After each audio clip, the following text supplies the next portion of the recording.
CJ Rajkumar ஒளிப்பதிவாளர். இந்த வருடம் ஆஸ்கார் விருதுக்கு இந்தியாவிலிருந்து உண்மையாவே மிகவும் தகுதி வாய்ந்த ஒரு திரைப்படத்தை செலக்ட் பண்ணியிருக்கிறாங்க. அந்த திரைப்படம் தான் ஹோம் பவுண்ட்.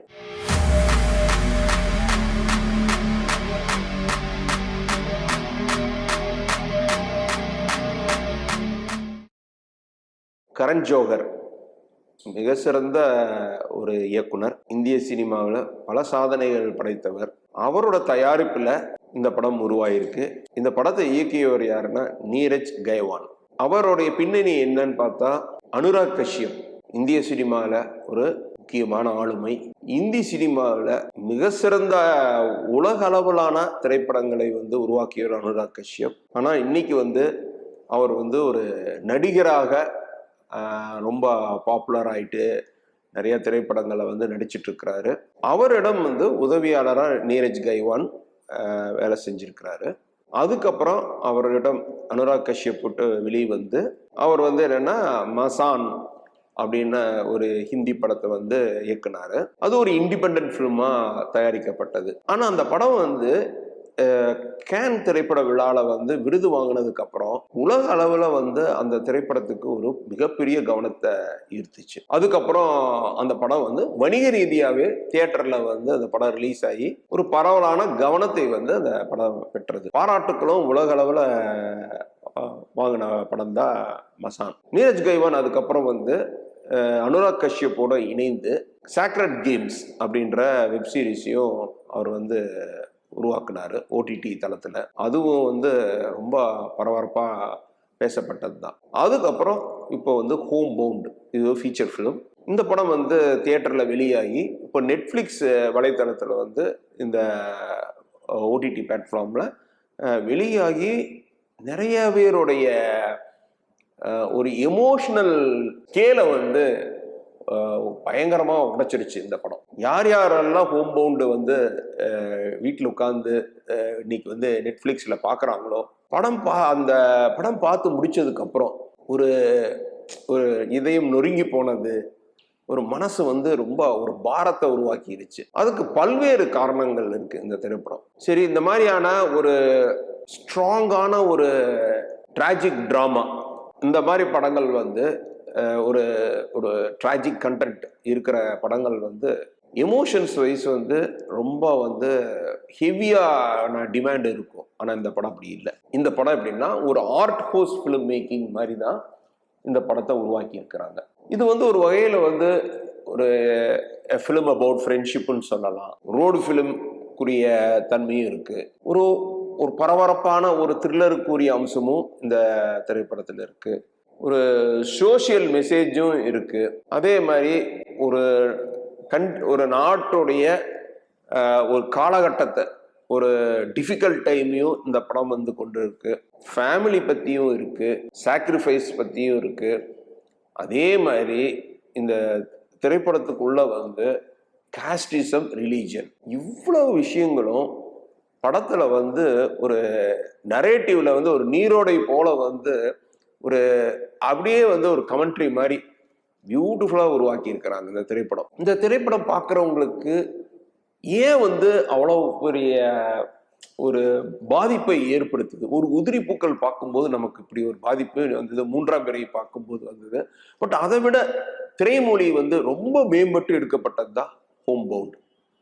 ஸோ இந்த திரைப்படம் எப்படின்னா ஒரு 2 இளைஞர்கள், ஒரு 20 வயது தான் இருக்கும், மிகப்பெரிய கனவு காண்றாங்க. அவங்க 2 பேருக்குமே என்ன மூலதனம் அப்படின்னா, ஒருத்தர் முஸ்லிம் பின்னணியில ஃபேமிலி பின்னணியில இருக்கிறாரு. இன்னொருத்தர் ஒரு குறைந்த, தட் இஸ் காஸ்ட்ல குறைந்த காஸ்ட் அப்படின்னு சொல்ற அந்த அமைப்புல இருந்து ஒருத்தர் படிக்கிறாங்க. இந்த படம் உடைய இது 2 இளைஞர்களை பற்றிய ஒரு கதை. ஒருத்தர் பாத்தீங்கன்னா ஒரு தாழ்த்தப்பட்ட சமூகத்திலிருந்தும், இன்னொருத்தர் முஸ்லீம் சமூகத்துல பின்னணியில இருந்தும்.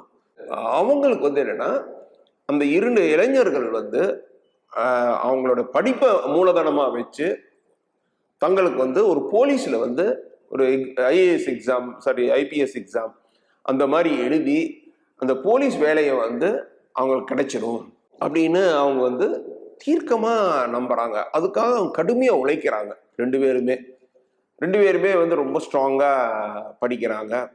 அப்போ 2 பேருக்குமே வந்து கண்டிப்பாக அவங்களுக்கு வந்து இதில் பிளேஸ்மெண்ட் வந்து கிடைச்சிரும், அதனால அவங்க குடும்ப பின்னணி வந்து மாறிடும் அப்படின்றதுல அவங்க உறுதியாக இருக்கிறாங்க.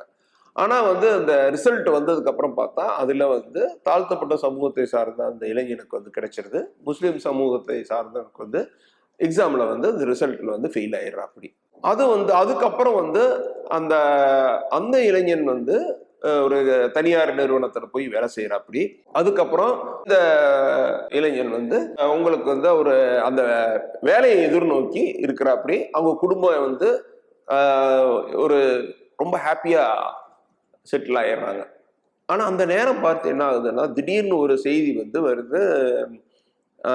அந்த இளைஞனுக்கு வந்து என்னன்னா, வேலையை வந்து ஒரு 6 மாதம் வந்து அந்த பிளேஸ்மெண்ட் அந்த அவங்க வந்து அந்த ஆஃபர் லெட்டர் எதிர்பார்த்துட்டு இருக்கிற நேரத்தில் வந்து என்னன்னா, ஒரு 6 மாதம் வந்து தள்ளி போகுது அப்படின்னு சொல்லி ஒரு இது அப்படி கொஞ்சம் இடிஞ்சு போயிடுறாங்க இந்த செய்தி கேட்டு.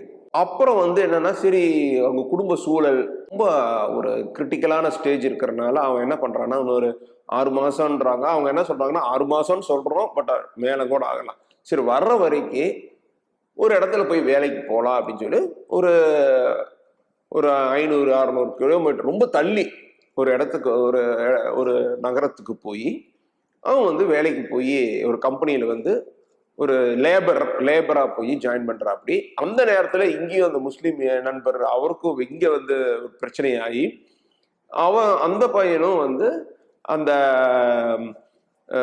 ஒரு கம்பெனி வந்து 2 பேரும் சேர்ந்து ஜாயின் பண்ணி வேலை செய்யறாங்க. பட் அந்த என்னன்னா, அங்க போய் கொஞ்சம் வந்து ஒரு அந்த சிட்டியில வந்து அவங்க வந்து ரொம்ப சிரமப்படுறாங்க, தங்குறது சாப்பிட்றது. ஆனா அதை மீறி அந்த வேலை பளு, கூட இருக்கிற நண்பர்கள், அவங்க நட்பு வந்து இறுக்கமாகி குடும்பங்களுக்கு வந்து அவங்க வந்து பணம் அனுப்புறோம் அப்படின்ற ஒரு சந்தோஷத்துல வந்து அவங்க வந்து நிம்மதியா இருக்கிறாங்க. அந்த குடும்பங்களும் வந்து அப்படின்னா அவங்க மூலமா ஒரு வருமானம் வருது, நம்ம அவங்க அவங்க வந்து ரொம்ப சந்தோஷமா இருக்கிறாங்க. இப்படி போயிட்டு இருக்கிற நேரத்துல இந்தியாவையே ஆட்டி படைச்ச எல்லோரோட வாழ்க்கையிலேயோ ஒரு மிகப்பெரிய ஒரு டென்ட் உருவாக்குன லாக்டவுன் கொரோனா பேண்டமிக் வந்து வருது. இந்த கதையில வந்து அறிமுகப்படுத்துறாங்க. அதுக்கப்புறம் உண்மையாவே வந்து அந்த திரைப்படம் அதுக்கப்புறம் வர்ற காட்சிகள் எல்லாமே வந்து நமக்கு அந்த நம்மளும் பாதிக்கப்பட்டிருந்தாலும் இந்த திரைப்படத்துல வந்து அது பார்க்கும்போது எவ்வளவு பெரிய பாதிப்பை வந்து இந்த கோவிட் டைம்ஸ் வந்து உருவாக்கி இருக்கு அப்படின்னு இந்த படம் வந்து விஷுவலாகவும் ரொம்ப ஆர்கானிக்காக வந்து ரொம்ப ரியலிஸ்டிக்காக காமிச்சிருக்கிறாங்க. அதுலேயும் பார்த்தீங்கன்னா இந்த இளைஞர்கள் வந்து அவங்க சொந்த வீட்டுக்கு திரும்ப வேண்டிய சூழ்நிலை, அந்த நேரத்தில் வந்து லாரியில எல்லாம் பிடிச்சி பார்க்குறாங்க. பல 100 கிலோமீட்டர்கள் வந்து நடந்து வர வேண்டிய நிர்பந்தத்துக்கு உள்ளாகிறாங்க.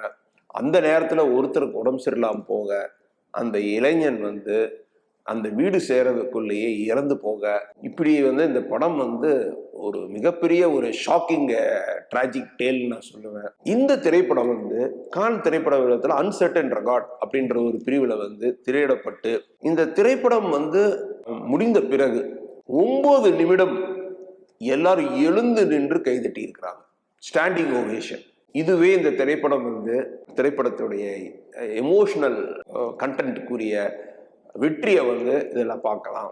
இது வந்து இந்தியாவில் ஒரு பெருமை மிகு படைப்பு. பல விஷயங்கள் வந்து இந்த திரைப்படம் வந்து பொலிட்டிக்கலாக பேசுது.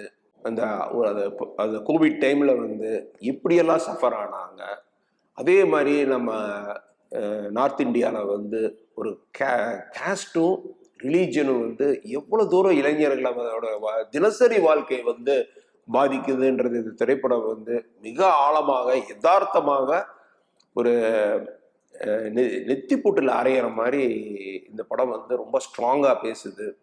உண்மையிலே இந்தி திரைப்படங்கள் வந்து இப்போ வந்து மேம்பட்டு தான் வருதுன்னு நான் சொல்லுவேன். நம்மளுடைய சவுத் இந்தியன் சினிமா விட மிக சிறந்த படைப்புகளை இந்தி சினிமா உருவாக்க ஆரம்பித்து விட்டது.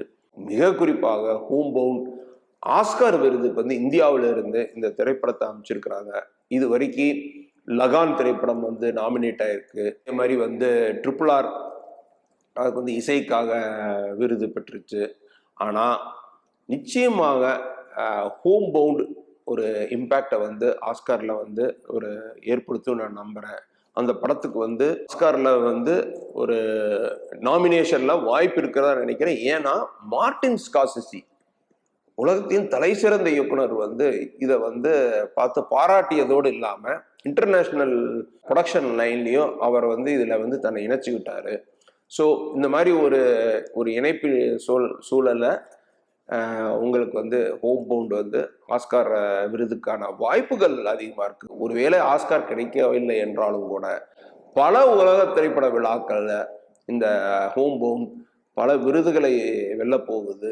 இன்னைக்கு ஓடிடியில் வந்து இந்த படம் வந்து பார்த்து நிறைய பேர் இந்த திரைப்படத்தை பற்றி இந்த திரைப்படம் வந்து நெட்ஃப்ளிக்ஸில் பார்க்குறவங்க அனைவருக்கும் ஒரு மிகப்பெரிய அதிர்வையும் ஆச்சரியத்தையும் மனதை வந்து ஒரு காவியத்தன்மைக்கு உரிய படைப்பாக எல்லாரும் பாராட்டிட்டு வர்றாங்க. ஹோம் பவுண்ட் பல விருதுகளை நிச்சயம் வந்து வெல்லப்போகிறது. ஏற்கனவே வந்து கான் திரைப்பட விழாவில் மிகப்பெரிய அங்கீகாரத்தை பெற்றுவிட்டது. இனி ஆஸ்கார் அனௌன்ஸ்மெண்ட் நோக்கி நம்ம காத்திருப்போம். இந்த வீடியோ உங்களுக்கு பிடிச்சிருந்தா லைக் பண்ணுங்க, ஷேர் பண்ணுங்க, கமெண்ட் பண்ணுங்க. மறக்காம OH சினிமா சேனலுக்கு சப்ஸ்கிரைப் பண்ணுங்க.